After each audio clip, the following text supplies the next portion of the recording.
It was with some trepidation that we punched the start button on this Lincoln Continental road test. What if Lincoln revived its hallowed nameplate only because its own execs couldn't keep straight the alphabet soup of three-letter badges beginning with MK? What if this new flagship turned out to be another lightly fluffed Ford? What if this Conti is no better than the Taurus-based edition sold 20 years ago, or it's a turkey like the Blackwood pickup that lasted exactly one model year? Lincoln fans, especially those still pining for the town car, perk up at any mention of the Continental. While few remember that Edsel Ford's 1939 gift to automotive artistry reinterpreted two classic design features, long hood, short deck proportions and the spare tire as a fashion accessory, some surely recall the magnificent Mark II coupes that followed in 1956 and the elegant Kennedy-era Continental Fords or hardtops and convertibles. On those rare occasions when Lincoln got the Continental right, it was the day's premier land yacht. Certain design elements, such as the taillights, seem derivative. Others, such as the door handle's top right, seem revolutionary. Now Lincoln's game is reprising fine design, premium interiors, and exemplary performance for prosperous customers beckoned by more than a dozen important domestic makers. The US is ground zero, with a few exports to China where the Lincoln brand still commands respect.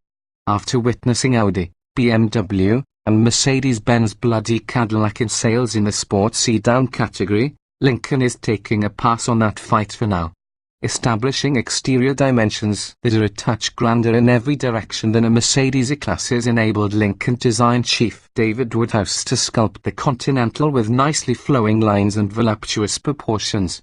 The new face of Lincoln is a Bentley-esque grille shade with the facelifted MKZ and slated to replace the Boave motif throughout the brand's lineup.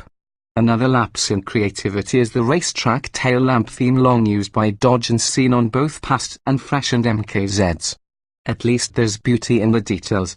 Substantial body forms and gentle creases showcase the Continental's wheels and tires. There are just enough badges and insignias to reveal this car's identity. Our favored feature is the side window trim finished in a polished silver hue that neatly integrates thin mirror pedestals and substantial door handles with the beltline. While skateboarders will surely be tempted to grab those inviting loops for a tow, their intended purpose is to elevate the entry experience. A light touch on their inside surface activates a micro switch that unlatches the door electrically.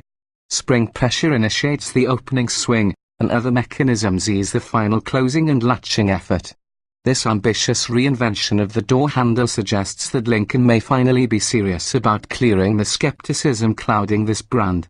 Interior designers took excellent advantage of the Continental's sprawling 117.9-inch wheelbase, 5 inches longer than the retired Lincoln MKS flagships, to vault this mid-size luxury sedan contender well into the EPA's large car category. The headline feature is 30-way front seat adjustability, a $1,500 option that Lincoln unapologetically calls perfect position seating. 14 door-mounted mini-switches, working in cahoots with a center touch screen, let you slide, raise, inflate, and heat cushions and energize massage action to your heart's content. You can bear hug your ribs for hard cornering and set thigh support at 2 different elevations to stimulate circulation. Grippy perforated leather upholstery, a steering wheel with proper thumb notches, and a perfectly executed dead pedal suggest that the driver's needs earned due consideration during the Continental's interior design process. Rear seat occupants enjoy the full limousine treatment with an elevated seating height, indulgent legroom, and a headliner contoured to accommodate the lankiest tycoon. Unfortunately, other interior details land lower on the execution scale. The dashtop pad on our $66,535 Continental Reserve model was elegantly stitched and soft to the touch, but its coarse-grained surface looks more like molded rubber than animal hide. Wood accents are so brightly varnished that they're hard to distinguish from plastic. And glittering chrome frames throughout the interior hurl the mood back to the 60s. It's as if the Continental's interior designers followed a brief distinctly different from the one guiding their exterior colleagues. A vertical shift button array clears console space for two huge storage bins, a pair of cup holders, and a longitudinal slot that nicely accommodates the largest smartphone. Most of the bugs have been worked out of Ford's Sync 3 infotainment management system, which can be commanded by voice or by tapping the appropriate spot on the 8-inch touchscreen. And there are nicely knurled knobs to control radio volume and tuning and the climate control system's fan speed. No AL thinking, ALK knowing mouse is present to execute your bidding. Instead, there are tiny chrome toggles sprinkled about the center console and the steering wheel to set cabin temperature, cycle through display menus, and instruct the chassis and powertrain how to behave. And, while paddle shifters suggest that Lincoln is hip to the 21st century, the Continental's flimsy, molded plastic levers feel like they came from the Focus's parts bin. Instead of blessing Lincoln's flagship with the rear all-wheel drive platform that the Continental nameplate deserves, strategists tapped the tried-and-true CD4 architecture, currently living under the Ford Fusion and Edge as well as the Lincoln MKX and Z, for another go. Component sharing is now such standard industry practice that it's hard to challenge Lincoln's parsimony while its annual volume barely tops 100,000 units, well below Cadillac's and less than an F-third of what BMW, Lexus, and Mercedes-Benz each sell here. And, even though CD4 was launched for the 2013 model year, there's life left in these bones. Each time engineers develop a new application, they discover ways to refine the parts they started with. In addition to significant length and width increases over its platform mates, the Continental receives 3 corporate V6 engines ranging from 300 horsepower to the potent 400 of the 3.0-litre twin-turbo in the 6-speed automatic, all-wheel drive model tested here. While the top 2 engines are proud members of the EcoBoost known internally as Nano engine family, Lincoln will steer well clear of that nomenclature and customer communications. Consistent with our mixed emotions concerning the Continental's interior and exterior designs, our driving and testing experiences wandered all over the enthusiasm map. The well-weighted, slack-free, and almost communicative steering is the best chassis feature. Turning effort is thankfully high enough that Lincoln lawyer Matthew McConaughey won't be steering this car with the bottom of his wrist. We also laud the tuning invested in this version of Lincoln's continuously controlled electronic dampers. You can select comfort mode for a ride that verges on float, normal for good all-around behavior, or sport for attacking the mountain pass of your choice with competent and pain-free body and wheel motion control.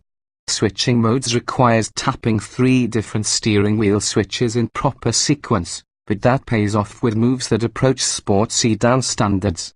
Unfortunately, the Continental's 4,555-pound curb weight, all-season Michelin Primacy radials, and intrusive stability control system halt the cornering fun at only 0.84 grams.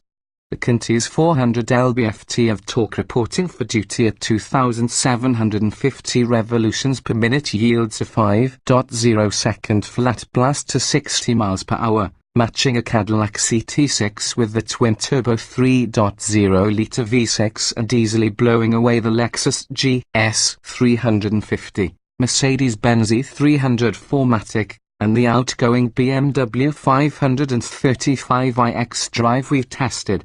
The on-demand all-wheel drive seamlessly anticipates the need for maximum traction as your right foot nudges the accelerator and provides a comforting sense of security on wet pavement.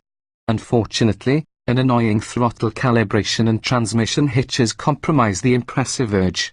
Stroke the gas pedal through the first third of its travel and this engine goes for broke, impeding smooth passing moves and keeping nothing in reserve. The 6-speed transmission is reluctant to downshift, unable to hold gears at the red line, and fraught with sag-and surge reactions when you crack the horsewhip. Another concern is not one whit of engine braking when you lift off and tap the paddle shifter for a lower gear. Because the original Continental was his baby, we photographed the current version at Edsel Ford's old digs in Grosse Pointe Shores, Michigan. While the Continental's numb left pedal is incommunicado concerning the vented front, solid rear disc brake system's activity, It will halt this hefty four-door from 70 miles per hour and 170 feet with minimal fade during repeated stops. All the aforementioned competitors, each hundreds of pounds lighter, beat that performance save the BMW 535i, which is a close match. Rivals also top this Lincoln's 0.84 grams cornering grip, some by a little, some by a lot. The new Genesis G90 powered by the twin-turbo V6 strikes us as the Continental soulmate. Both these flagships deliver comparable, occasionally even impressive, performance with loudly unspoken sports sedan aspirations. Decent sales while the supply pipeline is still filling confirm that the Continental does appeal to Lincoln's traditional supporters. But forgive us for mentioning the untapped potential we believe is buried deep within the Continental soul. A diet regimen, fixes for the ergonomic lapses, and a stability system reprogrammed to take advantage of the already optional 20-inch summer tires could move this Lincoln in our direction. While Lincoln has repeatedly stressed that the Continental isn't engineered or tuned to attack the incumbent European sports sedans, this car clearly tops the brand's past efforts. We're convinced that a slight change in focus and another stab at tuning could produce the first Continental that's truly at home in a car enthusiast's driveway.